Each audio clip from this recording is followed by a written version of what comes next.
नमस्कार दोस्तों, मैं प्रशांत आप सभी दोस्तों का स्वागत करता हूं आपके अपने चैनल पर। तो जैसा कि सभी मित्रों को पता होगा कि हम क्रॉनिकल की समसामयिक वाली जो पतली वाली मैगजीन हो रही है उसका अध्ययन कर रहे हैं। इससे पहले 2 वीडियोस जा चुकी हैं जिसमें हम राष्ट्रीय और अंतर्राष्ट्रीय मुद्दों को आपका कवर कर चुके हैं अच्छे से, ठीक है। तो अगर कोई मित्र यहाँ से जो पुराने वीडियोस नहीं देखे हैं तो आप जाकर देख सकते हैं हमारे यूट्यूब चैनल पर R O chronicle current affair नाम से एक प्लेलिस्ट बना हुआ है। वहाँ पे ही वीडियो सारे ऐड हो जाएंगे, ठीक है। तो 2 वीडियोस हो चुके हैं, उसको आप जाके देख सकते हैं। तो आज के वीडियो में हम शुरू करने वाले हैं। राष्ट्रीय और अंतर्राष्ट्रीय मुद्दे तो हो चुके हैं, अब राष्ट्रीय और अंतर्राष्ट्रीय मुद्दों के होने के बाद हम आर्थिक मुद्दों को शुरू करने वाले हैं।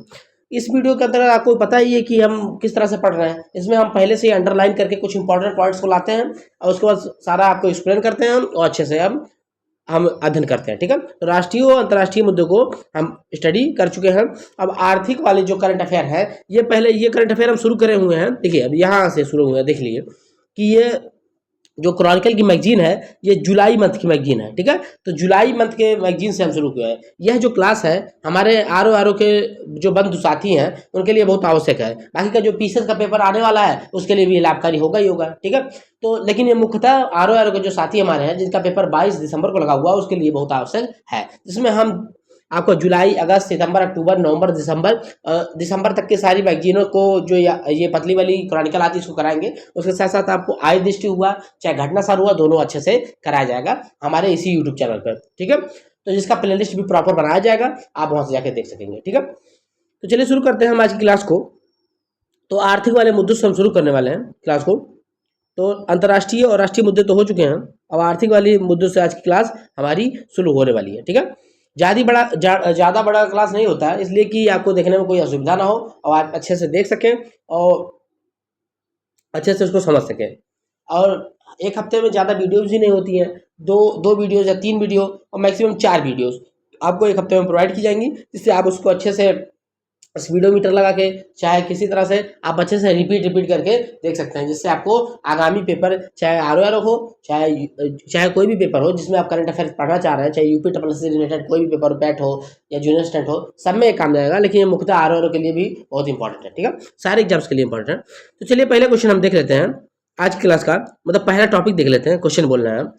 तो आज का पहला टॉपिक है कि पहला आर्थिक संबंधित है ना। तो देखिए एडीआर द्वारा सिक्किम में बिजली आपूर्ति के लिए ऋण को मंजूरी दी गई। तो एशियन डेवलपमेंट बैंक द्वारा सिक्किम को क्या दिया गया है, आपको बिजली आपूर्ति के लिए ऋण दिया गया। तो एशियाई विकास बैंक ने सिक्किम को बिजली आपूर्ति के लिए विश्वसनीयता, गुणवत्ता और लचीलेपन को बढ़ावा देने के लिए आधुनिकीकरण की मदद करने के लिए कितना दिया गया है, 148.5 मिलियन अमेरिकी डॉलर का ऋण दिया गया है। इसका उद्देश्य क्या है, तो देखिए उद्देश्य है सिक्किम में बिजली आपूर्ति को, विश्वसनीयता को, गुणवत्ता और लचीलेपन को बढ़ावा करना, ठीक है। यह परियोजना सिक्किम की पावर फॉर ऑल पहल की पूरी तरह से समर्थन करती है। तो देखिए यह परियोजना किसकी समर्थन करती है, सिक्किम की पावर फॉर ऑल पहल का यह समर्थन करता है यह परियोजना, ठीक है। यही इंपॉर्टेंट है, बाकी का और ज़्यादा चीज़ें जो हैं वो बहुत ज़्यादा इंपॉर्टेंट नहीं है, ठीक है। तो बाकी का आप पढ़ सकते हैं, मन हो आपको। अब इसके बाद आपको जानना है कि एशियाई विकास बैंक क्या है, इसकी स्थापना कब हुई थी, ठीक है। तो एशियाई विकास बैंक की स्थापना 1966 में हुई थी। इसमें 68 सदस्य हैं, 68 राष्ट्र शामिल हैं, इसमें 47 एशियाई क्षेत्र में हैं। इसके वर्तमान अध्यक्ष कौन है, मातासुकु आसाकावा, जो कि जापान के हैं। और इसका हेडक्वार्टर कहाँ है, फिलीपींस की राजधानी मनीला में, मंडलायुंग में यहाँ पे इसका हेडक्वार्टर स्थित है, ठीक है। तो यह पहला टॉपिक आपका कवर हुआ, ठीक है। तो वीडियो में आगे बढ़ने से पहले सभी मित्रों से अनुरोध है कि आप जहाँ चैनल को सब्सक्राइब करें, जहाँ वीडियो को शेयर करें, जहाँ लाइक करें। आप हमारे टेलीग्राम चैनल और व्हाट्सएप चैनल को जरूर ज्वाइन कीजिए, जिसका लिंक आपको कमेंट बॉक्स में और डिस्क्रिप्शन बॉक्स में मिल जाएगा, क्योंकि कोई भी इन्फॉर्मेशन आती है आपको वहीं प्रोवाइड किया जाता है, वीडियो का लिंक भी वहीं पर प्रोवाइड किया जाता है, ठीक है।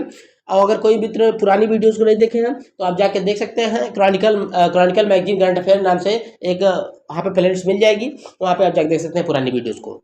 तो चलिए शुरू करते हैं हम आगे के टॉपिक को। चीन भारत का सबसे बड़ा व्यापारिक भागीदार बना। दूसरा टॉपिक है कि चीन फिर से यूएसए को पीछे छोड़ के चीन अब भारत का सबसे बड़ा भागीदार बन गया है व्यापारिक, ठीक है।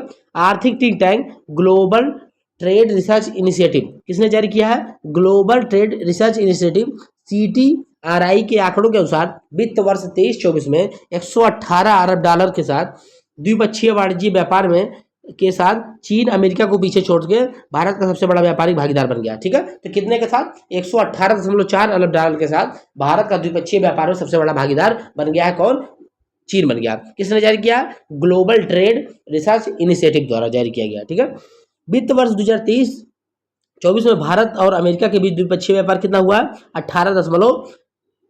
118.3 हुआ है। ठीक है, तो चाइना से कितना हुआ है? 118.4 हुआ है, और अमेरिका से कितना हुआ है? 118.3 हुआ है। देखिए बहुत मामूली फर्क है, ऊपर नीचे होता रहता है हर साल। ठीक है, वित्त वर्ष 2021-22 और 22-23 के दौरान अमेरिका भारत का शीर्ष व्यापार भागीदार था। ठीक है, आगे बढ़ते हैं। देखिए यहाँ पे लिखा हुआ रिपोर्ट के अनुसार वित्त वर्ष 2023-24 में चीन को भारत का निर्यात में, देखिए क्या लिखा हुआ कि 2023-24 के दौरान चीन को भारत का निर्यात 8.7 से बढ़कर 16.67 अरब डॉलर का हो गया। जिन क्षेत्रों में भारत का निर्यात बढ़ा है उसमें लौह अयस्क, सूती धागा, कपड़े, हथकरघा, मसाले, फलों की सब्जियां, प्लास्टिक, लिथियम जैसी वस्तुएं हैं। उक्त अवधि में चीन से भारत द्वारा आए गए आयात के माध्यम 3.24 के बढ़कर 101.7 अरब डॉलर का हो गया। मतलब 101.7 अरब डॉलर का आयात हुआ है और लगभग आपका 16.64 का निर्यात हुआ है। मतलब हम घाटे में ही है चाइना के साथ में। ठीक है, अब देखिए ग्लोबल ट्रेड रिसर्च इंस्टीट्यूट ने कहा कि वित्त वर्ष 2019 में से वित्त वर्ष 2024 तक अपने शीर्ष 15 व्यापारिक भागीदारों के साथ भारत की व्यापार गतिशीलता में महत्वपूर्ण परिवर्तन हुए हैं, जिससे विभिन्न क्षेत्रों में व्यापार अधिशेष या घाटे की स्थिति के साथ साथ निर्यात और आयात दोनों पर असर पड़ा है। ठीक है, आगे बढ़ते हैं नेक्स्ट टॉपिक के साथ। भारत ने 2023-24 में रिकॉर्ड निर्यात दर्ज किया। देखिए भारत ने क्या किया है? 2023-24 में रिकॉर्ड निर्यात किया है, मतलब हमने ज्यादा सामान को बाहर बेचा है, पैसा ज्यादा कमाया है। ठीक है, वाणिज्य मंत्रालय के अनुसार वित्त वर्ष 23-24 में 678 billion American dollar 678 billion American dollar के रिकॉर्ड निर्यात दर्ज किया गया है। ठीक है, 2023-24 में सेवा निर्यात, देखिए 2023-24 में सेवा निर्यात कितना किया गया? 325.3 मिलियन डॉलर और से बढ़ के कितना हो गया? 341.1 मिलियन डॉलर हो गया। देखिए 2023-24 में सेवा निर्यात 325.3 बिलियन डॉलर से बढ़कर 341.1 बिलियन डॉलर हो गया है। और उसके बाद आगे बढ़ते हैं। 2023-24 में वस्तुगत निर्यात कितना हो गया? 441.1 बिलियन डॉलर से बढ़ के 437.1 बिलियन अमेरिकी डॉलर हो गया है। ठीक है, वित्त वर्ष 2023-24 में चीन, रूस, इराक, संयुक्त अरब अमीरात, सिंगापुर समेत देशों में भारत का निर्यात काफी बढ़ गया है। ठीक है, तो यहाँ पे आपका भारत का निर्यात बढ़ गया। शीर्ष देश में शामिल अन्य है, देखिए शीर्ष देश में शामिल अन्य देश कौन कौन से हैं? यूके, ऑस्ट्रेलिया, सऊदी अरब, नीदरलैंड और दक्षिण अफ्रीका भी शामिल है निर्यात में। ठीक है, कुल आयात, देखिए कुल आयात 2022-23 में, देखिए कुल आयात 2022-23 में 898 बिलियन अमेरिकी डॉलर था। ठीक है, 2023-24 में 853.8 मिलियन अमेरिकी डॉलर हो गया। मतलब कुल आयात घटा है पिछले सालों में। ठीक है, जैसे पिछले साल 2022-23 में कितना था? 898 था बिलियन अमेरिकी डॉलर, लेकिन इस बार क्या हुआ? 853.8 बिलियन अमेरिकी डॉलर। मतलब हमने खरीदा कम है। ठीक है, खरीदा कम है। व्यापार घाटा, देखिए अब व्यापार घाटा कितना है? मतलब कि आयात निर्यात में घाटा कितना है? 121.6 बिलियन अमेरिकी डॉलर से घटकर 75.6 बिलियन अमेरिकी डॉलर हो गया। तो 2022-23 के मुकाबले 121.6 बिलियन अमेरिकी डॉलर था घाटा 2022-23 में, लेकिन 2023-24 में कितना हो गया? 75.6 अमेरिकी डॉलर घाटा हो गया। व्यापार घाटा मतलब आयात और निर्यात के बीच में डिफरेंस को। देखिए घाटा क्या कहते हैं? देखिए घाटा कैसे कहते हैं? ये घाटा कहते हैं आयात माइनस निर्यात। ठीक है, निर्यात अगर फायदा ढूंढा जाएगा तो निर्यात माइनस आयात हो जाएगा। मतलब हम आयात ज्यादा करते हैं और निर्यात कम करते हैं, इसी को बोलते हैं घाटा। ठीक है, आगे बढ़ते हैं। नेक्स्ट टॉपिक देखते हैं। नेक्स्ट टॉपिक है आपका कि मॉरिशस को 14,000 टन गैर बासमती सफेद चावल का निर्यात किया गया। ठीक है, तो कब किया गया? केंद्र सरकार ने मॉरिशस को 14,000 टन गैर बासमती सफेद चावल का निर्यात अनुमति दी है। ठीक है, जुलाई 2023 में विशेष रूप से घरेलू कीमतों पर अंकुश लगाने पर घरेलू खाद्य सुरक्षा सुनिश्चित करने के लिए गैर बासमती सफेद चावल के निर्यात पर प्रतिबंध लगा दिया गया था। जुलाई 2023 में इस पे प्रतिबंध लगा दिया गया था, जो कि अब की हटा दिया गया है। ठीक है, पश्चिम अफ्रीकी देश बेनिन भारत से गैर बासमती चावल के प्रमुख आयातकों में से एक है। तो इसको याद रखना है कि जो पश्चिम अफ्रीकी देश बेनिन है उसमें हमारा जो गैर बासमती चावल है, जो मतलब बासमती के अलावा जो चावल है, वहाँ का सबसे बड़ा आयातक कौन है? बेनिन है, जो कि कहाँ पे स्थित है? अफ्रीका के पश्चिमी भाग में स्थित है। दाल की फसल के क्षेत्रफल में गिरावट के कारण कम उत्पादन की चिंताओं के बीच भारत सितंबर 2022 में टूटे चावल के निर्यात पर प्रतिबंध लगा दिया था। ठीक है, सितंबर 2022 में। ठीक है, आगे बढ़ते हैं नेक्स्ट टॉपिक के साथ। जो नेक्स्ट टॉपिक आपका है आर्थिक मामलों में IECA एवं FI फिक्की के मध्य एमओयू हुआ है। मतलब कि IESA और फिक्की के मध्य एक समझौता हुआ है। अब IESA क्या है? देखिए, IESA का फुल फॉर्म है Indian electronics and semi conductor association. Indian electronics and semi conductor association. और फिक्की का full form federation of the Indian chambers and commerce and industries. Federation of the Indian chambers of commerce and industries के बीच में समझौता हुआ है। अब किससे संबंध में समझौता हुआ है?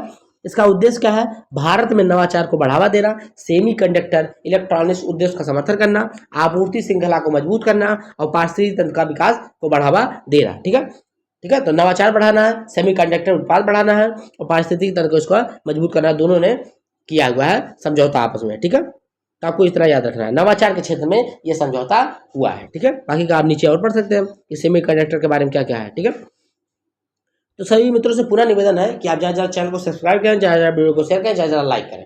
ठीक है, चलिए शुरू करते हैं नेक्स्ट टॉपिक को, जो कि आर्थिक मामलों में नेक्स्ट टॉपिक है आपका कि भारत $5 ट्रिलियन के से अधिक के बाजार पूंजीकरण वाला 5वां देश बन गया है। अब इसका समझते हैं क्या है कि भारत $5 ट्रिलियन से अधिक बाजार पूंजीकरण वाला 5वां देश बन गया। कैसे बन गया? देखिए, 23 जनवरी 2024 को बॉम्बे स्टॉक एक्सचेंज में सूचीबद्ध सभी कंपनियों का मार्केट कैप $5.05 ट्रिलियन, मतलब 420.22 लाख करोड़ रुपए हो गया। मतलब जितने भी बॉम्बे स्टॉक एक्सचेंज में जो भी कंपनियां रजिस्टर हैं उनका सबका शेयर कितना हो गया? जो टॉप कंपनियां, जो टॉप 50 कंपनियां नहीं होती है, टॉप 50 टॉप 30 कंपनियां होती हैं, उनका सभी कंपनियों का कितना हो गया मार्केट वैल्यू? $5.05 ट्रिलियन हो गया। ठीक है, अमेरिका, चीन, देखिए अमेरिका, चीन, जापान, हांगकांग के बाद भारत 5वां देश बन गया है। ठीक है, तो इससे पहले कौन कौन है? अमेरिका, चीन, जापान और हांगकांग के बाद भारत 5वां देश बन गया है। $5 ट्रिलियन आंकड़े को पार करने वाला, $5 ट्रिलियन के डॉलर को आंकड़े को पार करने वाला भारत 5वां देश बन गया है। भारत के बाजार पूंजीकरण और सकल घरेलू उत्पाद अनुपात में 15 वर्ष के उच्चतम स्तर की वृद्धि हो गई है। ठीक है, तो यह 15 वर्ष के उच्चतम स्तर की वृद्धि है। यह वृद्धि मार्च 2023 के अंत में 95.8 की तुलना में काफी अधिक है। ठीक है, तो मार्च में जो वृद्धि हुई थी उससे 95.8 से काफी अधिक है। ठीक है, अब बॉम्बे स्टॉक एक्सचेंज के बारे में एक बार जान लेते हैं कि बॉम्बे स्टॉक एक्सचेंज क्या है। इसकी स्थापना कब हुई थी? तो एक शेयर मार्केट होता है ना, जैसे बॉम्बे स्टॉक एक्सचेंज है, यहाँ पे कंपनियां लिस्टेड होती हैं, वहां से शेयर को खरीदा जाता है, बेचा जाता है। ठीक है, ट्रेडिंग होती है। ठीक है, बॉम्बे स्टॉक एक्सचेंज की स्थापना 1875 में हुई थी। यह भारत एवं एशिया का पहला स्टॉक एक्सचेंज था। याद रखना कि एशिया का भी पहला स्टॉक एक्सचेंज है बॉम्बे स्टॉक एक्सचेंज। इसका मुख्यालय कहाँ है? मुंबई के महाराष्ट्र में से। एक NSE होता है, नेशनल स्टॉक एक्सचेंज, जिसका स्थापना 1991 में हुआ था। ठीक है, उसका हेडक्वार्टर वहीं पे है। ठीक है, तो इसका मानक क्या है? सेंसेक्स है। सेंसेक्स, इसका जो मात्रक है सेंसेक्स है, और उसका क्या होता है? NSE का निफ्टी होता है। ठीक है, निफ्टी 50। ठीक है, इसमें 30 कंपनियां रजिस्टर होती हैं, उसमें 50 होती हैं नेशनल स्टॉक एक्सचेंज में। ठीक है, आगे बढ़ते हैं। टॉपिक नंबर नेक्स्ट, श्रीलंका को 100 ऑक्टेन प्रीमियम ईंधन की आपूर्ति। अब इसमें क्या लिखा हुआ है? इसका क्या मतलब है? पढ़ते हैं, देखते हैं, एक सेकंड करिए, इसका एनालिसिस करते हैं, इसका मतलब क्या है। तो श्रीलंका को 100 ऑक्टेन प्रीमियम ईंधन की आपूर्ति 18 मई 2024 को इंडियन ऑयल कॉर्पोरेशन ने श्रीलंका को 100 ऑक्टेन प्रीमियम ईंधन XP100 की अपनी पहली खेप निर्यात की है। जैसे है नहीं कि जो आपका प्रीमियम वाला पेट्रोल आता है उसको निर्यात किया है। ठीक है, यह उत्पाद प्रीमियम हाई एंड वाहनों के लिए तैयार किया गया है। ठीक है, जैसे होता नहीं है पेट्रोल पंप पे जाइए, पेट्रोल देने के लिए दो होता है, XP100 होता है और एक नॉर्मल वाला होता है। तो एक प्रीमियम होता है, एक नॉर्मल वाला, वही है XP100। ठीक है, तो इसका निर्यात किसने किया है? इंडियन ऑयल कॉर्पोरेशन लिमिटेड ने किया है। 100 ऑक्टेन प्रीमियम वाले ऑयल का पहली खेप का निर्यात किसको किया है? श्रीलंका को किया है। बहुत ही इंपॉर्टेंट क्वेश्चन है, इसको याद रखेंगे। ठीक है, मुंबई में जवाहरलाल नेहरू पोर्ट ट्रस्ट पर शिपमेंट को हरी झंडी दिखाई गई। तो कहाँ पे किया गया है? मुंबई में जवाहरलाल नेहरू पोर्ट ट्रस्ट से इस जहाज को भेजा गया है। ठीक है, घरेलू स्तर पर विकसित XP100 इंडियन ऑयल की स्वदेशी ऑक्टेन तकनीकी है। तो XP10 क्या है? XP100 इंडियन ऑयल की स्वदेशी तकनीकी है, इंडियन ऑयल ने खुद ने बनाया है, का लाभ उठाता है, जिससे उच्च स्तरीय वाहनों में डिजाइन किया गया है। अपने असाधारण एंटी नॉक गुणों से सुसज्जित है, ठीक है, तो ज़्यादा ये प्रदूषण भी नहीं करता है, ठीक है। एंटी नॉक गुणों के साथ डिजाइन किया गया यह ईंधन इंजन प्रदर्शन को बढ़ाने, तेज गति, सुगम चालन और बेहतर ईंधन अर्थव्यवस्था के लिए विकसित किया गया है, ठीक है। आगे बढ़ते हैं नेक्स्ट टॉपिक पे।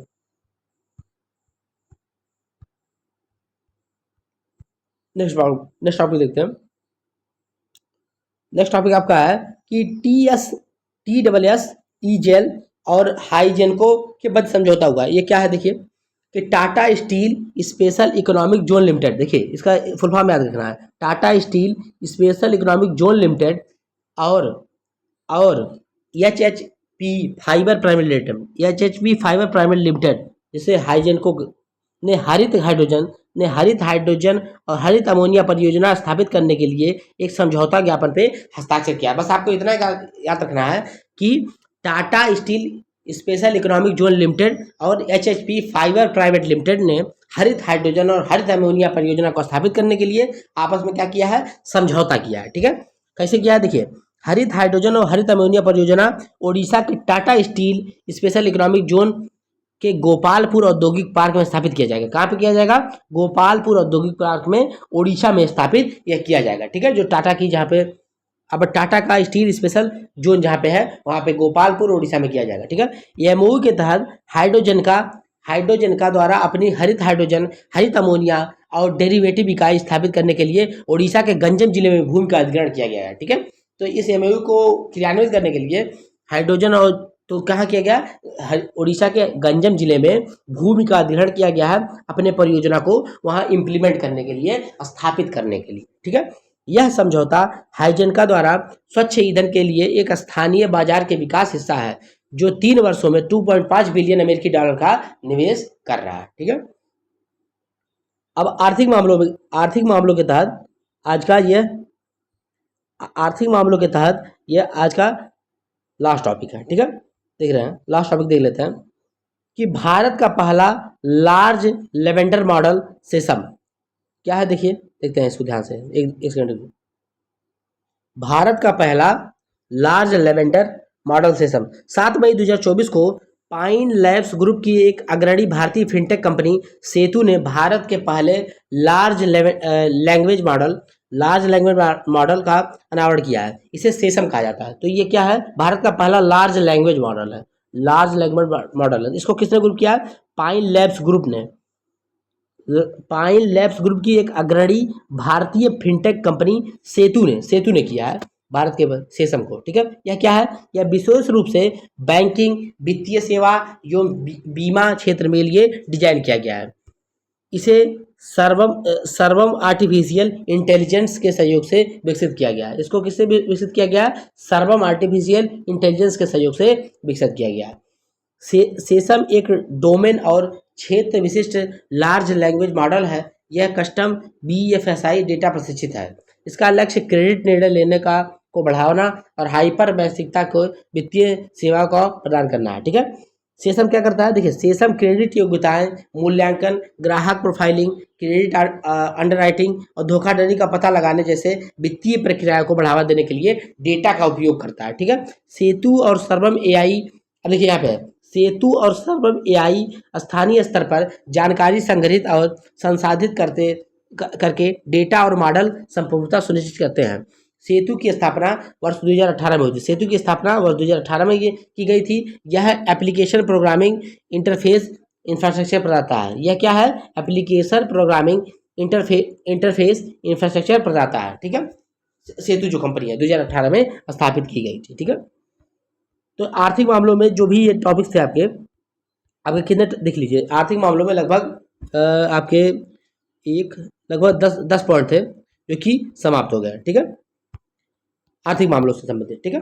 तो आपका इससे पहले आर्थिक मामलों से पहले आपका राष्ट्रीय और अंतर्राष्ट्रीय मुद्दों को कवर किया जा चुका है जुलाई महीने के क्रॉनिकल में, ठीक है। आपको वीडियो कैसा लगा आप ज़्यादा से ज़्यादा कमेंट बॉक्स में कमेंट करके बताएंगे। आप अपना सुझाव भी दे सकते हैं, अपना राय भी दे सकते हैं कमेंट बॉक्स में, ठीक है।